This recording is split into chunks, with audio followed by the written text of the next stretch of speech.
Hello साथियों, आज जो है हम बायोलॉजी का जो सेक्शन है उसको कंटिन्यू करेंगे। सेल वाला सेक्शन हम देख रहे थे, हमने बहुत सारे कोशिकांग सेल ऑर्गेनल्स देखे। अब जो है हम लोग तारककाय, अंतःप्रद्रव्य जालिका और जितने भी प्लास्टिड लवक पादपों में पाए जाते हैं उन पर बात करेंगे, और प्रकाश संश्लेषण अभिक्रिया और विभिन्न प्रकार के जो ऊतक होते हैं, फ्लोएम टिश्यू जो हैं और जाइलम टिश्यू है, वो कैसे काम करते हैं पादपों में, इन सभी के बारे में चर्चा करेंगे। बहुत ही इंटरेस्टिंग टॉपिक है, तो आप जो है लेक्चर को पूरा देखिए और एंजॉय कीजिए। देखिए हम लोग शुरुआत करने जा रहे हैं। तो देखिए रिक्तिकांग जो है, कोश जो वैक्यूल है, इसके बारे में हमने लास्ट लेक्चर में बहुत अच्छे से बात कर ली थी। We have already seen 6 different cell organelles in the cell. अलग अलग जो कोशिकाएं हैं उनको देख चुके हैं। हमने ये भी बात करी थी कि जो रिक्तिका है उसके खोजकर्ता एंटोनियन ल्यूवेनहॉक हैं, और एंटोनियन ल्यूवेनहॉक ने पहली बार माइक्रोन सूक्ष्मदर्शी के द्वारा जो है वैक्यूल रिक्तिका को देखा।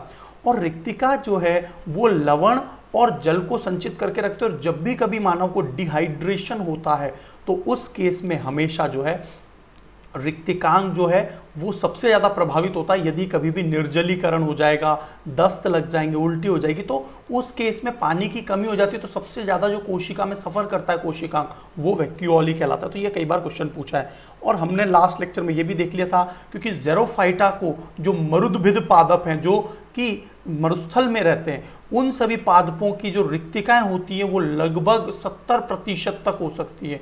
कुल कोशिका का 70% तक हो सकती है, क्योंकि इनको पानी की ज़्यादा आवश्यकता है। लेकिन हाइड्रोफाइटा जो होते हैं उन्हें जो है रिक्तिकाओं की या तो न के बराबर आवश्यकता होती है या नेग्लिजिबल आवश्यकता होती है, क्योंकि वो तो ऑलरेडी पानी में रहते हैं, तो पानी के संचय की आवश्यकता होती नहीं। तो इस तरह से रिक्तिकाएं जो हैं उसको हम लोग बहुत अच्छे से पढ़ चुके थे। अब देखिए हम लोग आगे देखते हैं। तो अगला जो कोशिकांग है वो हम पढ़ने जा रहे हैं सेंट्रोसोम। और सेंट्रोसोम का मतलब क्या होता है? तारककाय, और ये कोशिका विभाजन में मदद करता है। तो तारककाय के खोजकर्ता कौन है? बेंडेन। और नामकर्ता कौन है? बोवेरी। और ये कहाँ पर प्रयुक्त होता है? यह केवल जंतु कोशिका में होता है, जबकि ये पादप कोशिका मतलब फ्लोरा सेल में नहीं पाया जाता। ये केवल और केवल किस में पाया जाता है? फोना मतलब जंतु कोशिका में पाया जाता है। तो जो डिफरेंस हैं जंतु कोशिका और पादप कोशिका में, तो पादप कोशिका में तो भित्ति पाई जाती है, सेल वॉल, जो कि है ना सेल्यूलोज की बनी होती है पादप कोशिका में, जबकि जंतु कोशिका में जो है बाहर की दीवार झिल्ली की बनी होती है, कोशिका झिल्ली, सेल मेम्ब्रेन कहते हैं। और जो सेल मेम्ब्रेन है वह फॉस्फोलिपिड्स मतलब प्रोटीन और वसा की निर्मित होती है। तो ये पॉइंट आपको एक क्लियर हो गया। अब देखिए, और जो है सेंट्रोसोम पादप कोशिका में नहीं पाए जाते, केवल जंतु कोशिका में पाए जाते हैं।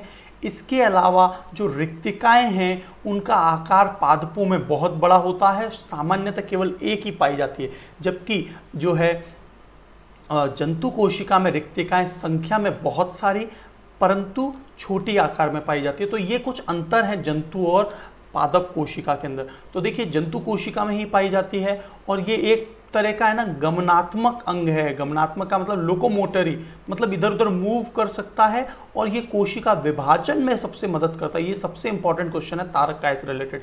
खोजकर्ता कौन है? बेंडेन। नाम किसने दिया? बोवेरी ने। तो ये कुछ पॉइंट्स आपको याद रखने। तारककाय की संरचना एक या दो कण का मतलब पार्टिकल रूप में होती है। सेंट्रियोल्स पाए जाते हैं इसमें तंतु फाइबर्स पाए जाते हैं, है ना, सेंट्रियोल के रूप में होती है, और यह जो है पादप कोशिका में अनुपस्थित रहता है। तो ये कुछ पॉइंट्स आपको तारककाय के बारे में पता होना चाहिए। आपने मियोसिस और मीटियोसिस का जरूर नाम सुना होगा, समसूत्री विभाजन और अर्धसूत्रीय विभाजन। तो आप मुझे कमेंट बॉक्स में समसूत्री और अर्धसूत्रीय विभाजन में क्या अंतर है ये मुझे जरूर बताइए। मैंने कुछ प्रीवियस लेक्चर्स में आपसे इसके बारे में चर्चा की हुई है। तो देखिए आगे चलते हैं। जो हम लोग जो है जो हमारे सेल होती है उस सेल का जो स्केलेटन का मतलब क्या होता है? कंकाल तंत्र। क्योंकि ये जो केंद्रक होता है, मान लीजिए पूरी कोशिका है, तो ये जो केंद्रक है इसको ये एक फिक्स स्थायी आकार देता है। मतलब केंद्रक जो है ना अपनी फिक्स लोकेशन पे रहता है, तो वो किसके कारण रह पाता है? अंतःप्रद्रव्य जालिका के कारण, एंडोप्लाज्मिक रेटिकुलम के कारण जो है ना केंद्रक अपनी नियत स्थिति पर बना रहता है। तो एंडोप्लाज्मिक रेटिकुलम क्या है? ये एक बहुत बड़ा सा अंग है। वैसे ये केंद्रक से छोटा होता है और इसे कंकाल तंत्र कहते हैं, है ना, कोशिका का। पोर्टर ने इसे पहली बार खोजा था, है ना। और देखिए जंतु और पादप कोशिका में कोशिका द्रव्य का मतलब होता है इंग्लिश में साइटोप्लाज्म। साइटोप्लाज्म क्या होता है?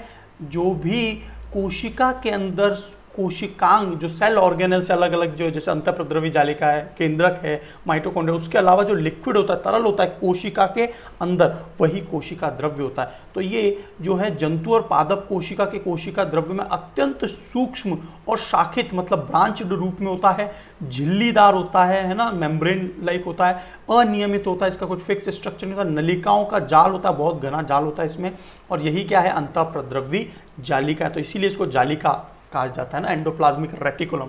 अब देखिए इसे कोशिका का कंकाल तंत्र कहते हैं, है ना, और यहाँ पर प्रोटीन और जो है ना वसा का निर्माण इसी में होता है। तो देखिए यहाँ पर आपको दो चीज दिख रही होंगी, एक होती है रफ एंडोप्लाज्मिक रेटिकुलम, रफ का मतलब होता है सख्त, रफ एंडोप्लाज्मिक रेटिकुलम, और रफ एंडोप्लाज्मिक रेटिकुलम में राइबोसोम्स पाए जाते हैं जो सबसे छोटे कोशिकांग होते हैं, जबकि स्मूथ एंडोप्लाज्मिक रेटिकुलम जो है, जिसको चिकनी अंतःप्रद्रवी जालिका बोलती हैं, तो ये जो है ये जो है वसा और कार्बोहाइड्रेट का संश्लेषण का मतलब निर्माण करना, सिंथेसाइज। तो कार्बोहाइड्रेट, वसा और कार्बोहाइड्रेट का संश्लेषण कौन करता है ना, तो वसा का मेनली, और कार्बोहाइड्रेट जो है, तो इन दोनों का जो है स्मूथ एंडोप्लाज्मिक रेटिकुलम। जबकि प्रोटीन जो है, प्रोटीन का जो निर्माण है, प्रोटीन का जो संश्लेषण है, वो रफ एंडोप्लाज्मिक रेटिकुलम। क्यों? क्योंकि रफ एंडोप्लाज्मिक रेटिकुलम पर ही क्या पाए जाते हैं? राइबोसोम्स पाए जाते हैं। तो ये प्रश्न कई बार आया। रफ, तो दो प्रकार की एंडोप्लाज्मिक रेटिकुलम है, रफ और स्मूथ, ठीक है। तो देखिए इनका विस्तार केंद्रक झिल्ली से कोशिका झिल्ली तक, मैंने आपको बहुत अच्छे से बताया था डायग्राम में कि केंद्रक का मतलब केंद्रक झिल्ली ये हो गई, केंद्रक है ये, केंद्र मतलब न्यूक्लियस, और यहाँ से लेके कहाँ तक आ रहा है? जो ये सेल की झिल्ली है यहाँ तक, यहाँ से लेकर और यहाँ तक आ रहा है। तो कोशिका केंद्रक झिल्ली से कोशिका झिल्ली तक क्या है? इसका विस्तार। तो ये पॉइंट आपको क्लियर हो गया होगा। अब देखिए एंडोप्लाज्मिक रेटिकुलम के बारे में थोड़ी सी बात पढ़ लेते हैं, ये बहुत ही ज़्यादा important. Types of endoplasmic reticulum, rough endoplasmic और स्मूथ एंडो। तो रफ एंडोप्लाज्मिक रेटिकुलम है ना, उसके ऊपर राइबोसोम उपस्थित होते हैं, है ना, राइबोसोम जो प्रोटीन का निर्माण कर रहे हैं। जबकि स्मूथ में क्या होता है? ये राइबोसोम्स नहीं पाए जाते, ये प्रोटीन का निर्माण करते हैं, प्रोटीन के निर्माण में, संश्लेषण में सहायक है। जबकि ये वसा, हार्मोन, स्टीरॉइड्स जो है ना, जो भी खिलाड़ी जो होते हैं वो स्टेरॉइड्स का यूज करते हैं, ताकि क्या हो सके, वो अपनी एनर्जी को बूस्ट कर सकें और जो है ना गेम को है ना जो है अनएथिकल वे से जीत सकें। तो इसलिए स्टेरॉइड्स का प्रयोग करते हैं खिलाड़ी लोग बहुत ज़्यादा, है ना। तो इसीलिए वाडा और नाडा, मैंने आपको पढ़ाया हुआ है वाडा और नाडा, तो ये एंटी डोपिंग एजेंसी यही चेक करती है कि किसी ने स्टेरॉइड्स तो नहीं लिया खिलाड़ी ने।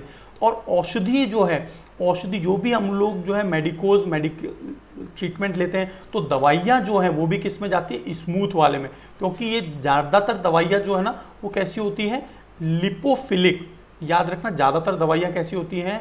लाइपोफिलिक। लाइपोफिलिक का मतलब क्या है? लाइपोफिलिक का मतलब क्या होता है?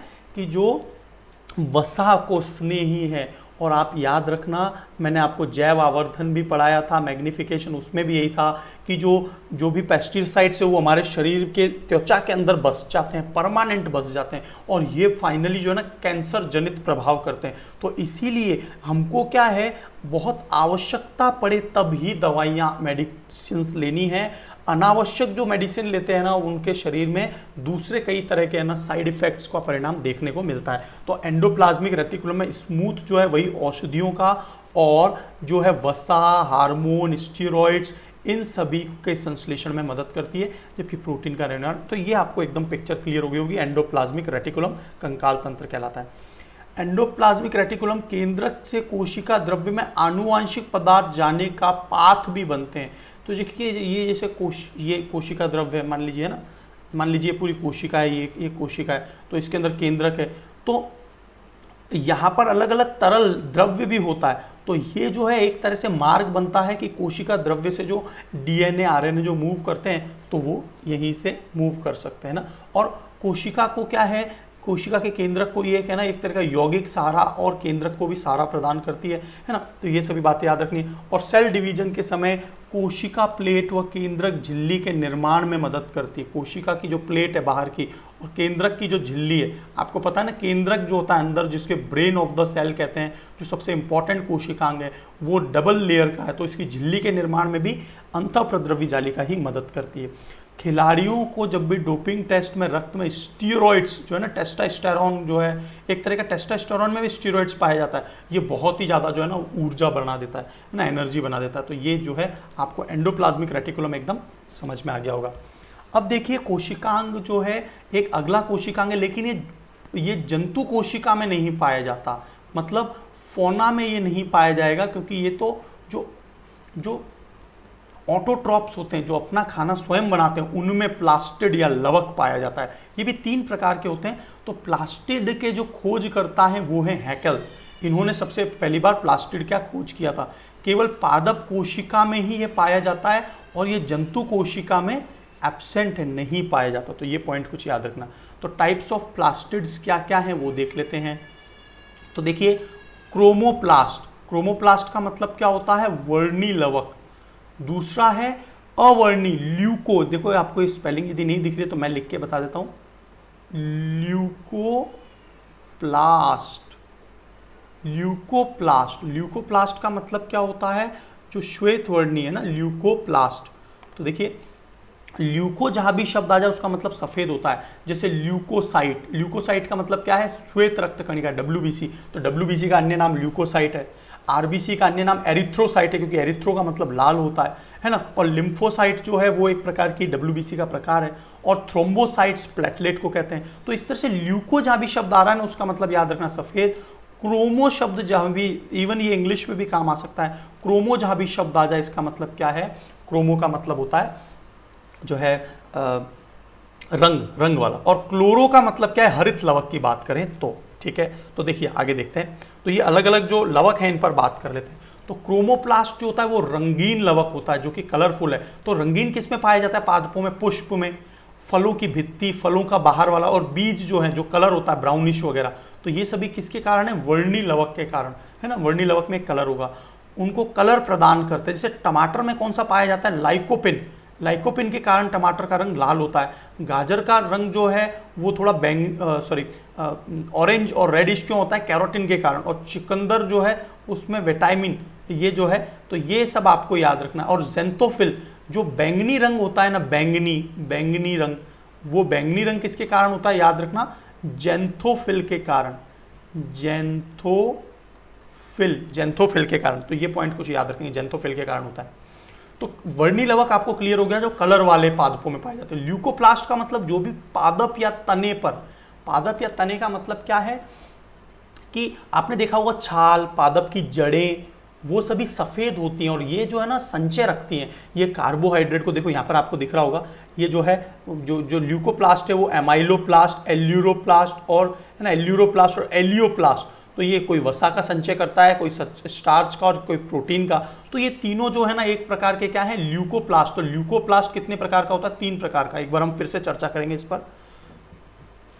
तो देखिए ल्यूकोप्लास्ट वह भाग होता है कोशिका का जिस पर सूर्य का प्रकाश नहीं पड़ता, और ये जो है ना एक तरह से स्टार्च की कणिकाओं को, खाद्य पदार्थ को संग्रह, स्टोरेज करने का काम करता है ल्यूकोप्लास्ट। और जड़ भूमिगत तनों में और जो है ना पेड़ के तनों में, छाल में, ये सफेद जो रंग होता है उनका, वो अवर्णी लवक है, ठीक है। तो अवर्णी लवक के कितने प्रकार हैं वो देख लेते हैं। तो सबसे पहला अवर्णी लवक 3 प्रकार के, जो एमाइलोप्लास्ट है वो एमाइलेज, आपने पढ़ा होगा एमाइलेज जहां भी आता है मतलब कार्बोहाइड्रेट।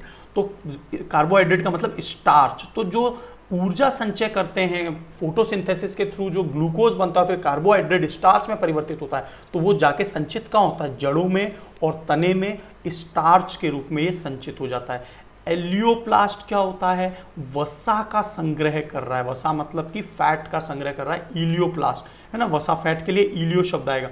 और एल्यूरो जहां भी शब्द आ जाए, एल्यूरोप्लास्ट, इसका मतलब क्या है, पादपों में जो प्रोटीन का संग्रह हो रहा है, जैसे कि दालें हैं, है ना, जैसे कि ना लेग्यूम वाली दालें, तो उसमें प्रोटीन का संचय होगा यहाँ पर। और जबकि वसा की बात करें तो जो सूरजमुखी के बीज हैं, सरसों के बीज हैं, तो वो जो बीज हैं वो वाला पार्ट क्या कहलाएगा, एल्यूरोप्लास्ट कहलाएगा। ठीक है, अब आ रही है बात हरित लवक। तो ये केवल और केवल किस में उपस्थित होता है, पत्तियों में। ल्यूकोप्लास्ट तने और जड़ में, और क्रोमोप्लास्ट जो है पादप के जो पत्तियां हैं, पुष्प हैं और फल हैं उनमें ये पाया जाएगा। वर्णक मैक्सिमम सर्वाधिक होता है, इसमें हरा पूरा होता है, भोजन के निर्माण में मदद करता है। पादपों का इसे रसोई घर कहते हैं, किचन ऑफ द प्लांट्स, और यह जो है जंतुओं में नहीं पाया जाता। प्रकाश संश्लेषण में इसका बहुत ही इंपॉर्टेंट योगदान है, क्योंकि सूर्य से आने वाली किरणों को ये एब्जॉर्ब करता है ना। और जो क्लोरोप्लास्ट है ये एक बहुत बड़ा एक कार्बनिक पदार्थ है, और इसमें जो सबसे इंपॉर्टेंट जो मेटल है वो मैग्नीशियम है, Mg2। और आपको पता होगा हीमोग्लोबिन में लोहा पाया जाता है मानव में, है ना, और मैग्नीशियम किस में पाया जाता है, क्लोरोप्लास्ट में। तो ये पॉइंट आपको एकदम क्लियर हो गए होंगे, और ये एग्जाम में बहुत ही ज़्यादा पूछे जाने वाले प्रश्न हैं, ल्यूकोप्लास्ट, क्रोमोप्लास्ट और क्लोरोप्लास्ट। अब देखिए आगे देखते हैं, हरित लवक में जो है, हरित लवक का मतलब जो है क्लोरोफिल, पूर्ण हरित के अलावा जो है कैरोटीन भी पाया जाता है। आपने सुना होगा कैरोटीन, है ना, कैरोटीन, और ज़ेंथोफिल जो बैंगनी रंग का वर्णक होता है वो भी पाया जाता है हरित लवक के साथ कुछ मात्रा में। ठीक है, पत्तियों का हरा रंग पर्ण हरित या क्लोरोफिल के कारण ही होता है, इसमें मैग्नीशियम धातु होता है। पत्तियों का जो पीला रंग हो जाता है, कई बार आपने देखा होगा जो है उसको ऊर्जा नहीं मिल रही है या पत्तियां सड़ने लग रही हैं, तो इसके कारण जो पीलापन आता है वो कैरोटीन वर्णक के कारण आता है। और ज़ेंथोफिल तो कैसा होता है, बैंगनी रंग का। तो ये कुछ पॉइंट आपको याद रखने। तो देखिए, क्रोमो जहाँ भी शब्द आए इसका मतलब रंग है, और क्लोरो जहाँ भी शब्द आए इसका मतलब ग्रीन है। फाइलो जब है ना क्लोरोफिल, तो फाइल जो शब्द आया उसका मतलब पत्तियां। ल्यूको का मतलब सफेद होता है। एमाइलेज, एमाइलो का मतलब स्टार्च, और फोटोसिंथेसिस, फोटो का मतलब प्रकाश। तो ये पॉइंट्स आपको क्लियर हो गए होंगे। तो इस तरह से हम पादप की जो कोशिका है उसमें जो हरित लवक पाया जाता है, जो कि एक कोशिकांग है, पादप के अंदर छोटा सा कोशिकांग पाया जाता है जिसके कारण पत्तियों का रंग हरा होता है। तो यही क्या है, हरित लवक कहलाता है। तो पर्ण हरित में क्लोरोफिल पाया जाता है, मैग्नीशियम उपस्थित होता है, ये इसकी बाह्य झिल्ली हो गई। और क्लोरोफिल में एक ग्रेना वाला भाग पाया जाता है। देखो दो भाग होते हैं, एक तो स्ट्रोमा और एक ग्रेना। तो जो प्रकाशिक अभिक्रिया मतलब सूर्य की उपस्थिति में जो ऊर्जा बनाते हैं पेड़, वो कौन से भाग से बनती है, ग्रेना से। जबकि अप्रकाशिक, जब सूर्य नहीं है तब भी क्या है, कुछ पादप जो है ऊर्जा का निर्माण कर सकते हैं, तो वो अप्रकाशिक घटना स्ट्रोमा। तो स्ट्रोमा और ग्रेना जो है ना ये खुलते रहते हैं और इसमें ऊर्जा एनर्जी जो है जाती रहती है। और याद रखना कि हरित लवक में राइबोसोम्स भी पाए जाते हैं, वृत्ताकार डीएनए भी पाया जाता है। मैंने आपको बहुत अच्छे से बताया था कि एक तो केंद्रक मतलब न्यूक्लियस, एक जो है माइटोकॉन्ड्रिया, है ना, माइटोकॉन्ड्रिया में, और एक क्लोरोफिल में। न्यूक्लियस मतलब केंद्रक, माइटोकॉन्ड्रिया मतलब कि जो जंतु के शरीर का रसोई घर है, जो पावर हाउस है, और जो क्लोरोफिल है। केवल इन तीन ही कोशिकांग में जो क्या पाया जाता है, डीएनए पाया जाता है। बाकी किसी भी अन्य कोशिकांग में, है ना, जंतु या पादप कोशिका के डीएनए नहीं पाया जाता। तो ये पॉइंट क्लियर हो गया होगा आपको, है ना। तो देखिए आगे चलते हैं, देखते हैं। तो एक बहुत ही अच्छा टर्म आ रहा, तो स्ट्रोमा आपको क्लियर हो गया होगा। स्ट्रोमा याद रखना अप्रकाशिक, और जो ग्रेना है वो प्रकाशिक समय में अभिक्रिया करते हैं। फाइलोटैक्सी क्या होता है, तने में जो पत्तियों की जो व्यवस्था है, जो अरेंजमेंट है, उसको फाइलोटैक्सी कहते हैं। किस प्रकार से अरेंजमेंट है और किस प्रकार से सूर्य से ज़्यादा एनर्जी एब्जॉर्ब कर पाएंगे, तो यही क्या कहलाता है, फाइलोटैक्सी कहलाता है। तो देखिए परासरण जो है, आपने सुना होगा किशमिश जो होती है उसमें परासरण दाब के कारण पानी जो है वो अंदर चला जाता है और किशमिश फूल जाती है। इसी कॉन्सेप्ट पर जो हमारी कोशिकाएं हैं उससे जो बाहर से मटेरियल अंदर आता है, या देखो बाहर ये मान लीजिए कोशिका है, तो बाहर की सांद्रता ज़्यादा है, अंदर की सांद्रता कम है, तो बाहर से मटेरियल अंदर आएगा। और यदि अंदर सांद्रता कॉन्सेंट्रेशन ज़्यादा है तो बाहर मटेरियल जाएगा। इस तरह से वेस्ट पदार्थ कोशिका से बाहर जाते हैं और जो है इंपॉर्टेंट पदार्थ कोशिका के अंदर आते हैं। तो याद रखना कोशिका के अंदर जो पदार्थ अंदर बाहर जाते हैं वो कौन से भौतिक प्रक्रम या फिजिकल प्रोसेस के कारण जाते हैं, तो वो परासरण दाब है। तो ये बात याद रखना। तो परासरण क्रिया कम सांद्रता जो है के अणु अर्ध पारगम्य झिल्ली, ये हमारे जो है ये हमने पढ़ाई था, अर्ध पारगम्य झिल्ली मतलब सेमी परमिएबल मेम्ब्रेन है जो डिसीजन लेती है कि कौन सा मटेरियल अंदर जाएगा या बाहर जाएगा, है ना, उसकी सहायता से अधिक सांद्रता वाले घोल से, है ना, अधिक सांद्रता वाले घोल से कम सांद्रता वाले घोल की ओर जो है ये मूव करती है।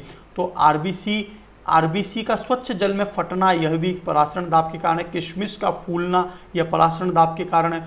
और पादप की जड़ों से केशिकत्व जो प्रभाव होता है, केशिकत्व का मतलब होता है कैपिलरी इफेक्ट, इंग्लिश में क्या बोलते हैं, कैपिलरी इफेक्ट। तो कैपिलरी इफेक्ट के कारण जो अवशोषण होता है ना, जड़ों में जो अवशोषण होता है, तो वो भी किसके कारण होता है, परासरण दाब के कारण, है ना, कि जड़ों में सांद्रता पानी कम है और जो है बाहर सांद्रता ज़्यादा है, तो वो अंदर की तरफ मूव कर जाएगा। तो ये पॉइंट आपको एकदम क्लियर हो गया होगा, है ना।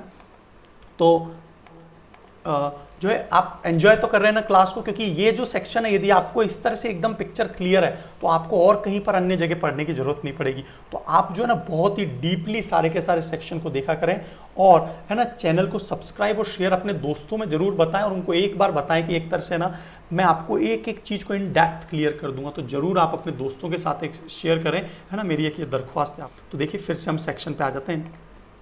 तो ये पॉइंट एक आपको क्लियर हो गया होगा। परासरण, ऑस्मोटिक प्रेशर भी आपने सुना होगा, परासरण दाब, है ना। देखिए आगे चलते हैं। अब आ रहा है, ये देखिए कुछ प्रक्रिया है, ये प्रक्रिया जो है ना बायोलॉजी में भी यूज होती है, वैसे फिजिक्स के कॉन्सेप्ट हैं।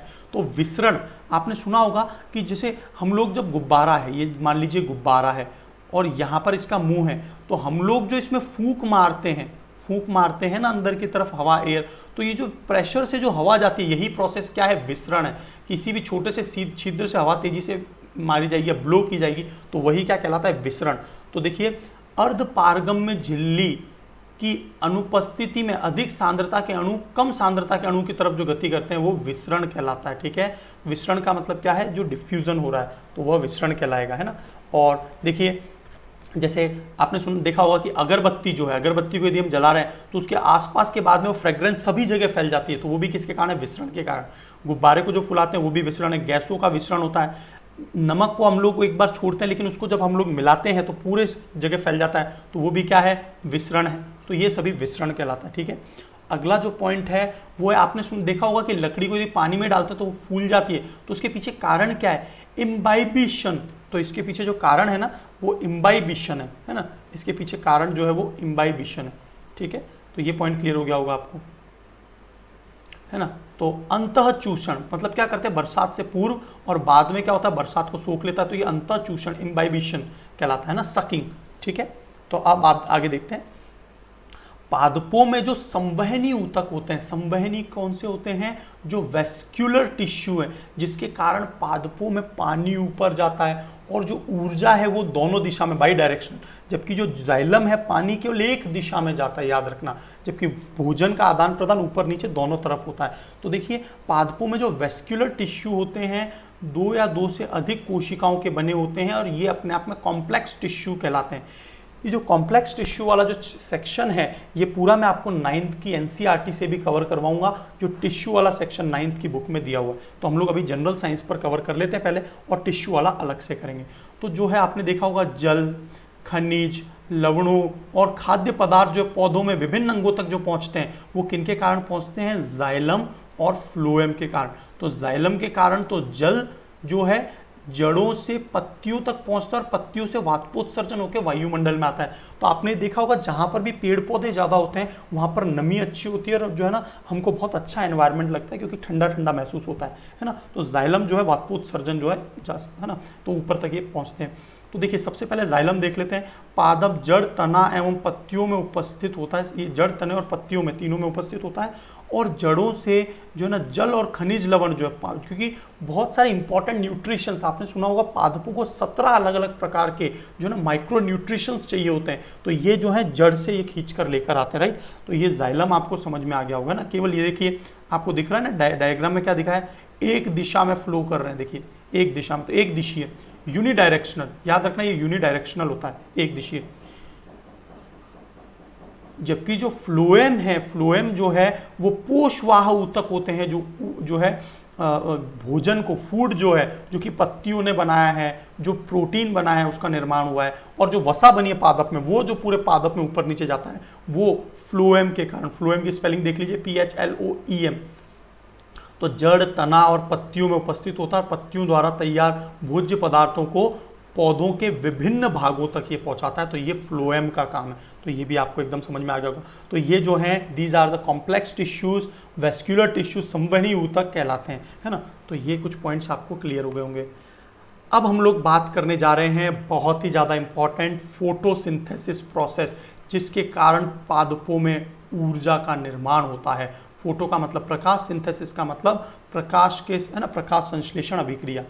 इस क्रिया में, है ना, समस्त जो है पादप, कुछ जीवाणु और नीले हरे शैवाल भी बनाते हैं। कुछ जीवाणुओं में भी ये प्रक्रिया होती है कि वो, है ना, ऑटोट्रॉप्स होते हैं, ठीक है, जैसे फाइटोप्लैंक्टन जो है, जो समुद्रों में पाए जाते हैं। तो शैवाल के हरे भाग, है ना, पर्णहरित, वहाँ पर प्रकाश की उपस्थिति में वायुमंडल में जो कार्बन डाइऑक्साइड मौजूद होती है, उसकी उपस्थिति में क्या होता है कि प्रकाश संश्लेषण की अभिक्रिया होती है, और जो है ना जल और ऑक्सीजन जो है यहाँ पर उत्पाद, जल से जो है ऑक्सीजन जो निकलता है ना, वो जल से निकलता है। जल का जो अणु, जो कि जाइलम के कारण जो जल आया है, तो देखिए यहाँ पर आपको ये प्रक्रिया पूरी समझ में आ जाएगी। देखिए, तो यहाँ पर आप देख रहे होंगे प्रकाश संश्लेषण की अभिक्रिया में होता क्या है कि 6 कार्बन डाइऑक्साइड और 12 जल के अणु, ठीक है, 6 कार्बन डाइऑक्साइड और 12 जल के अणु जो है सूर्य के प्रकाश में, और ये पर्णहरित के कारण ही संभव हो सकता है, क्लोरोफिल के कारण, और ये किसका निर्माण कर लेते हैं, ग्लूकोज का निर्माण कर लेते हैं। और जो है इसमें कुछ मात्रा में जल भी बनता है, और जो है यहाँ से जो ये ऑक्सीजन जो निकली है, वो ये ऑक्सीजन वायुमंडल में आती है, और इसी कारण हमारे वायुमंडल में ऑक्सीजन जो है, अथाह ऑक्सीजन जो है, इसी के कारण मौजूद है। तो ये पॉइंट क्लियर हो गया होगा आपको। और 6 कार्बन डाइऑक्साइड, चूंकि 6 कार्बन डाइऑक्साइड यूज होती है और 6 कार्बन डाइऑक्साइड ही निर्मित होती है, इसलिए जो एफिशिएंसी है वो भी क्या है ना, फोटोसिंथेसिस कोशेंट जो है, गुणांक, वो भी क्या रहता है, 6/6 मतलब 1 आ जाता है। तो ये पॉइंट कुछ याद रखेंगे आप, है ना। और जो है आप लोग देख रहे होंगे, जो जल के अणु का क्या होता है, ऑक्सीकरण हो रहा है यहाँ पे, राइट, जल के अणु का ऑक्सीकरण हो रहा है। और देखिए 2 का ऑक्सीजन है, तो इसका अपघटन हुआ है, राइट, क्योंकि 2 अणु थे, यहाँ पर केवल 6 कार्बन के रिप्लेस में 1:1 का अनुपात आ गया, इसलिए जो है यहाँ पर जो है कार्बन डाइऑक्साइड का तो अपघटन, जबकि जल का ऑक्सीकरण होता है, ठीक है। और जो है ये और अच्छे से समझे तो जल से क्या है, ऑक्सीजन जो है, ऑक्सीजन का सबसे ज़्यादा निर्माण हो रहा है, ठीक है। अब देखते हैं आगे क्या हो रहा है। तो देखिए, पादप कोशिका जल प्राप्त करने की, है ना,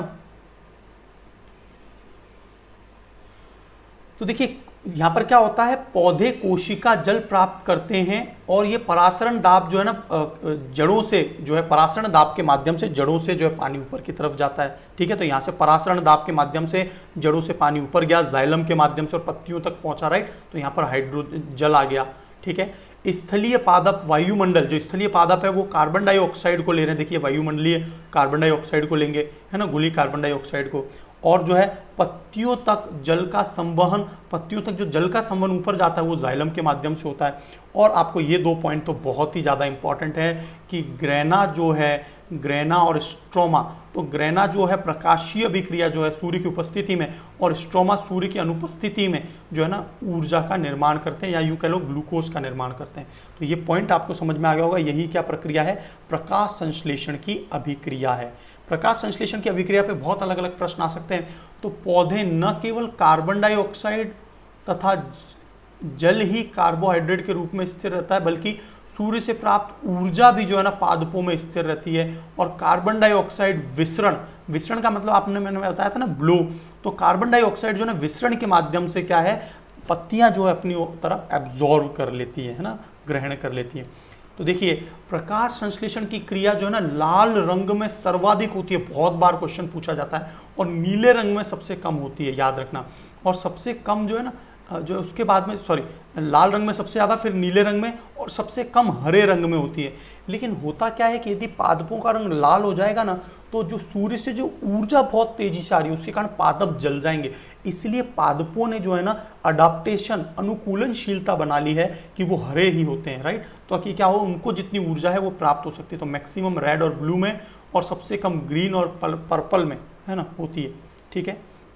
तो ये कुछ पॉइंट आपको क्लियर हो गए। प्रकाश संश्लेषण की अभिक्रिया में देख लेते हैं कि जो है जल का तो विघटन होता है ना। तो देखिए जो जल है उसका क्या हो रहा है और किसका क्या हो रहा है, तो हम लोग वो देख लेते हैं। जल का क्या होता है, ऑक्सीडेशन, ठीक है, जल का ऑक्सीडेशन होता है क्योंकि ऑक्सीजन बनाने में, और कार्बन डाइऑक्साइड में से ऑक्सीजन निकलता है। जब भी ऑक्सीजन निकलेगा या हाइड्रोजन जुड़ता है, यह प्रक्रिया कहलाती है अपचयन, मतलब रिडक्शन। और जब भी कभी जो है ऑक्सीजन जुड़ेगा या हाइड्रोजन निकलेगा तो ये अपघटन है ना, तो ये क्या कहलाती है, अपघटन या रिडक्शन। और सॉरी ये ऑक्सीडेशन, जब ऑक्सीजन जुड़ेगा तो ये ऑक्सीडेशन, या फिर हाइड्रोजन निकलेगा तो ऑक्सीडेशन, ऑक्सीकरण अभिक्रिया कहलाती है। तो ये पॉइंट क्लियर हो गया होगा आपको। तो अब देखते हैं आगे। तो देखिए कार्बन डाइऑक्साइड का अपघटन हुआ और जो है इसके बाद में इससे क्या बन जाएगा, ग्लूकोज बन जाएगा, राइट। और प्रकाश संश्लेषण की, प्रकाश हरित लवक की उपस्थिति में, जबकि जल जो है उससे ऑक्सीजन के निर्माण में, तो वायुमंडल में जो ऑक्सीजन आ रही है ना, वो जड़ों से जो है पानी पहुंचा पत्तियों में और वहां से वाष्पोत्सर्जन, और जो ऑक्सीजन निकल रही रिलीज हो रही है, तो ये जो है जल से प्राप्त होता है। तो ये पॉइंट आपको एक क्लियर हो गया होगा, है ना। और ये जो पूरी बात बताई थी वो लोहमन नाम के जो साइंटिस्ट है उन्होंने बताई, और उन्होंने ही बताया कि इस प्रक्रिया में जो है ना एटीपी, एडिनोसिन ट्राइफॉस्फेट ऊर्जा का निर्माण होता है, और एटीपी जब एडीपी में तब्दील होता है तो ये ऊर्जा का निर्माण करता है। तो ये एडिनोसिन डाइफॉस्फेट है। ये जो पूरी प्रक्रिया है ना, ये जंतुओं में हो रही है, जंतुओं में ये प्रक्रिया हो रही है। और एक एटीपी से, बहुत अच्छा क्वेश्चन है एग्जाम के लिए, एक एटीपी से कुल कितने किलो कैलोरी मिलते हैं, 7.3 किलो कैलोरी। एक एटीपी जब टूटता है, ब्रेक होता है, एडीपी में टूटता है, जो ये ऊर्जा रिलीज हो रही है वो इतनी होती है। तो ये एडिनोसिन ट्राइफॉस्फेट, इसे ऊर्जा मुद्रा भी कहते हैं। और जंतुओं में क्या होता है, जो कि ग्लूकोज है और जो ऑक्सीजन मिलकर एटीपी का निर्माण करते हैं, तो ये एटीपी से जब एडीपी टूटता है तो ऊर्जा रिलीज होती है, और एक एटीपी के टूटने पर 7.3 किलो कैलोरी की ऊष्मा। तो इसीलिए हमें कार्बन जो है सबसे ज़्यादा, हमको जो डेली ऊर्जा के लिए जो आवश्यक होता है ना, वो कार्बोहाइड्रेट होता है, क्योंकि कार्बोहाइड्रेट से हमको डेली ऊर्जा मिल पाती है, राइट। तो देखिए ये सारी बातें हम ऑलरेडी देख चुके हैं, है ना। क्रिया में ऑक्सीजन मुक्त होता है, ये सभी देख चुके हैं। और ये किस प्रकार की अभिक्रिया है, जो सूर्य से आने वाली जो प्रकाश ऊर्जा है वो किस में तब्दील हुई, केमिकल एनर्जी में। तो हमेशा जो है आपने सुना होगा ऊर्जा का नियम क्या है, कि ऊर्जा न तो बनाई जा सकती है, न नष्ट की जा सकती, उसे एक रूप से दूसरे रूप में रूपांतरित किया जा सकता है। ये ऊर्जा का प्रथम नियम है। और इसके अंदर क्या है, प्रकाश ऊर्जा रासायनिक ऊर्जा में तब्दील हो रही है फोटोसिंथेसिस प्रोसेस में। तो ये पॉइंट आपको एक क्लियर हो गया होगा, है ना। तो हम लोग 2 चरणों में जो ये अभिक्रिया होती है उसको भी बहुत अच्छे से समझ लेते हैं, है ना। ये आपके एग्जाम के लिए बहुत ज़्यादा इंपॉर्टेंट है। तो प्रकाश संश्लेषण की अभिक्रिया जो है ये 2 चरणों में पूरी हो रही है। फोटोकेमिकल रिएक्शन, मतलब कि प्रकाश की उपस्थिति में, ये किसमें होगी, ग्रेना में, है ना। दिन के समय संपन्न होती है ना। और जो है ये हिल रिएक्शन भी इसे कहते हैं। इसे क्या रिएक्शन कहते हैं, हिल रिएक्शन भी कहते हैं। और इसमें जो है प्रकाश ऊर्जा जल में विघटन होता है, प्रकाश ऊर्जा जल में विघटन होगा और ऑक्सीजन का निर्माण होगा। एटीपी तथा NADPH2 का निर्माण होता है ना। और इसकी मदद से ऑक्सीजन का निर्माण होता है। तो ये ग्रेना में संपन्न होती है फोटोकेमिकल रिएक्शन। और जो डार्क रिएक्शन होती है, जो सूर्य की प्रकाश की रात में जो संपन्न होती है, ये स्ट्रोमा में होती है, ठीक है। और इसे क्या बोलते हैं, ध्यान से सुनिए, इस वाले प्रक्रिया को जो ग्रेना में संपन्न होती है प्रकाश की, उसे हिल रिएक्शन कहते हैं। जबकि केल्विन बेंसन साइकिल, ये डार्क रिएक्शन को केल्विन बेंसन रिएक्शन कहते हैं। हिल रिएक्शन में एटीपी व NADPH2 का उपयोग कर कार्बन डाइऑक्साइड से क्या होता है, ग्लूकोज के संश्लेषण का ये मदद करता है। तो 6 कार्बन डाइऑक्साइड, 12 एटीपी और 12 NADPH, इसका निर्माण हो जाता है। और अल्टीमेटली जो एटीपी, कुल एटीपी का जो निर्माण होता है ना, वो ये लोग अपना जो है कुल मिला के पादप अपनी ऊर्जा का भी निर्माण करते हैं यहाँ पे, है ना। और ये सभी अभिक्रिया रुबिस्को नाम के एंजाइम से। तो देखिए रुबिस्को जो है विश्व में, यदि आपसे पूछा जाए पादपों में जो एंजाइम है ये सभी प्रक्रिया को पूर्ण करने के लिए कौन मदद करता है, एंजाइम, रुबिस्को एंजाइम। और विश्व में जिस प्रकार सबसे ज्यादा कौन सा कार्बनिक पदार्थ है, तो आंसर क्या देंगे, सेल्यूलोज। उसी प्रकार विश्व में सबसे ज्यादा जो एंजाइम पाया जाएगा वो पादप चूंकि सबसे ज्यादा है, तो रुबिस्को एंजाइम, क्योंकि ये प्रकाश संश्लेषण बना में मदद करते हैं। तो ये सभी आपको प्रक्रिया सारी की सारी एकदम क्लियर हो गई होगी, है ना। तो रात के समय पादप प्रकाश संश्लेषण की क्रिया नहीं करते, बल्कि संचित पदार्थ जो उनके पास जो ग्लूकोज स्टोर्ड है उसको क्या करते हैं, उपापचयन के माध्यम से क्या करते हैं, और वो कार्बन डाइऑक्साइड छोड़ते हैं। तो देखिए दिन में तो उन्होंने ऑक्सीजन रिलीज की, लेकिन जो ग्लूकोज बना उससे पादप अपने लिए ऊर्जा जो बना रहे, तो ये जो है ऊर्जा बनाने में जो है कार्बन डाइऑक्साइड का रात में एक्सक्रीशन होता है। तो ये पॉइंट क्लियर हो गया होगा आपको कि दिन में ऑक्सीजन का निर्माण और रात में कार्बन डाइऑक्साइड छोड़ते हैं। क्लोरोफिल का फॉर्मूला बहुत ज़्यादा इंपॉर्टेंट है ना। तो क्लोरोफिल जो ए है इसका फॉर्मूला क्या है, C55H72O5N4 और मैग्नीशियम का एक ही अणु होता है। और वैसे जो बी है क्लोरोफिल बी वो C55H70 है, यहाँ पे O6 है, N4 मैग्नीशियम। तो ये क्लोरोफिल जो है इसके आपको क्या है ये भी पता होना चाहिए फॉर्मूला, ठीक है। तो आपको ये बात समझ में आ गई होगी कि जल का ऑक्सीडेशन होता है जबकि कार्बन डाइऑक्साइड का रिडक्शन होता है, क्योंकि ऑक्सीजन की कमी हो जाती है। अब मतलब ऑक्सीजन का निकलना ही रिडक्शन कहलाता है। तो ये बहुत ही ज़्यादा इंपॉर्टेंट लाइन्स हैं एग्जाम के लिए, राइट। तो ये पॉइंट आपको एक क्लियर हो गया होगा। अब देखिए आगे देखते हैं। देखिए इसके आगे वाले ये जो सारे पार्ट है मैं आपको बहुत अच्छे से पढ़ा चुका हूँ। तो अगले सेक्शन में हम लोग इसको, ये पहले ही ऑलरेडी मैं करवा चुका हूँ आपको, है ना। फोटोसिंथेसिस गुणांक जो मेरा पहला सेल का लेक्चर है वहाँ पर मैंने कवर करा है। तो अगला जो लेक्चर होगा वो हम लोग ऑक्सीडेशन और रिडक्शन पे बात करेंगे, है ना। ऑक्सीडेशन और रिडक्शन पे बात करेंगे, ठीक है। और इस तरह से सभी अन्य सभी टॉपिक्स को हम लोग कवर कर लेंगे। तो देखिए आप जो है, यदि आपको वाकई में मज़ा आ रहा है, मैं इन डेप्थ कवर कर रहा हूँ सारे सेक्शन, तो आप जरूर जो है अपने दोस्तों के साथ जरूर शेयर करें, सब्सक्राइब करें और सेक्शन को, लेक्चर को पूरा एंड तक देखने की कोशिश करेंगे ना, तभी आपको इन डेप्थ इंसाइट हो पाएगा। So wish you all the best, God bless you all.